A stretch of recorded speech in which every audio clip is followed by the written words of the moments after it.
Hello दोस्तों, स्वागत है आपका हमारे इस चैनल पे। दोस्तों, रसिया और यूक्रेन के बीच में 7 दिनों से युद्ध चल रहा है और इसी बीच में यह खबर आ रहा है कि यूक्रेन ने यूएनओ में जाके अपना यह सहमति दर्ज किया है कि रूस के यूनाइटेड नेशन के सुरक्षा काउंसिल जो अस्थायी सदस्यता है उसको उससे छीन लिया जाए और अस्थायी सदस्य छीनने के बाद वीटो पावर भी छीना जाएगा। तो चलिए जानते हैं कि क्या वास्तव में जो परमानेंट मेंबर होते हैं यूनाइटेड नेशन के सुरक्षा काउंसिल को, उसे हटाया जा सकता है कि नहीं हटाया जा सकता है, और हटाया जा सकता है तो क्या प्रावधान है, इन सभी पर चर्चा करते हैं। तो चलिए बिना किसी देरी का वीडियो को स्टार्ट करते हैं। वीडियो पर बने रहिए।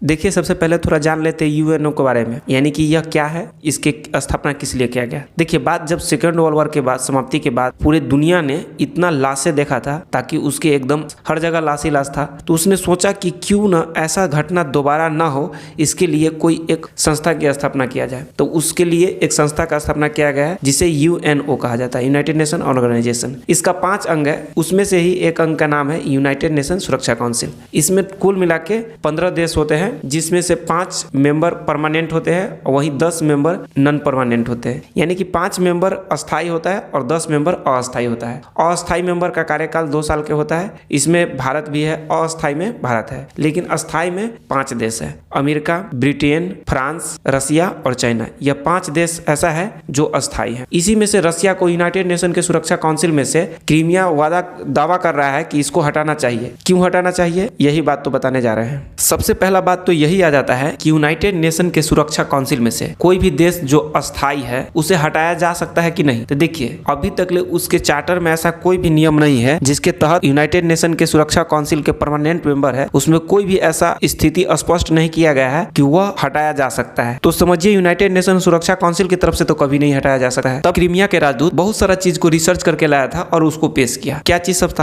क्रीमिया का राजदूत का कहना है कि रसिया यूएनओ के आर्टिकल नंबर 4 के उल्लंघन कर रहा है, क्योंकि आर्टिकल नंबर 4 में लिखा गया है कि कोई भी देश शांतिप्रिय है तो उसे यूएनओ के सदस्यता मिल सकती। लेकिन रसिया शांतिप्रिय देश नहीं है, क्योंकि वह हमारे देश पे बमबारी कर रहा है, कई दिनों से हमारे देश पे आक्रमण किया हुआ है। तो रसिया से पूछा कि हाँ, तुम इसके देश पे क्यों आक्रमण कर रहे हो? कहे अरे हम पहले से बता रहे हैं, हम कहाँ इसके देश पे आक्रमण किए हैं, वो तो मेरा एक स्पेशल पैरामिलिट्री एक्सरसाइज चल रहा है, हम इसके देश पे थोड़ी ना आक्रमण किए हैं। यहाँ से तो रसिया किसी भी प्रकार से बच गया। तब यूक्रेन के राजदूत था, वो तगड़ा से रिसर्च करके आया था, बोला था, तब बोला हुआ कि अच्छा चलिए, यह आपका एक स्पेशल पैरामिलिट्री एक्सरसाइज है। तो चलिए अब बताइए, 2014 में जो हमारे क्रीमिया पे आप आक्रमण करके हमारे क्रीमिया को अपने कब्जे में ले लिए, वो क्या था? अब बताइए, 2007 में जो म्यांमार में सेना का तख्ता पलट हुआ था 1998 में, तो 2007 में जो यूएनओ में आया था वो मामला, उस पर आपने वीटो क्यों लगाया? 2014 में क्रीमिया युद्ध,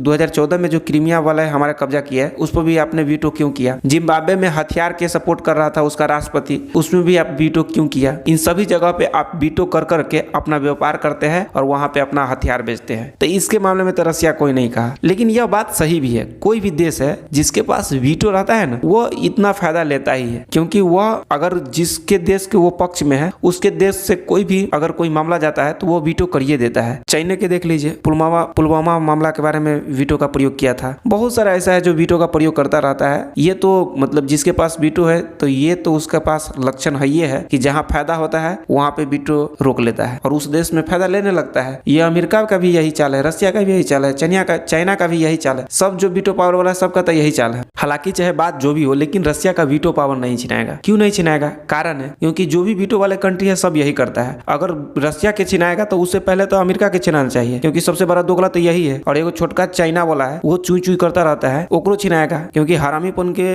उसका भी कोई कमी नहीं है। तो मामला सिर्फ ये है कि रसिया का वीटो पावर छिनाएगा नहीं। ये सब अभी मामला गर्म है तो कुछ भी न्यूज आ जाता है। चलिए, तो ठीक है, इसमें जान ली है कि वीटो पावर के बारे में। तो चलिए मिलते हैं नेक्स्ट वीडियो में, तब तक के लिए जय हिंद, जय भारत। आशा करते हैं कि आपको ये वीडियो पसंद आया होगा।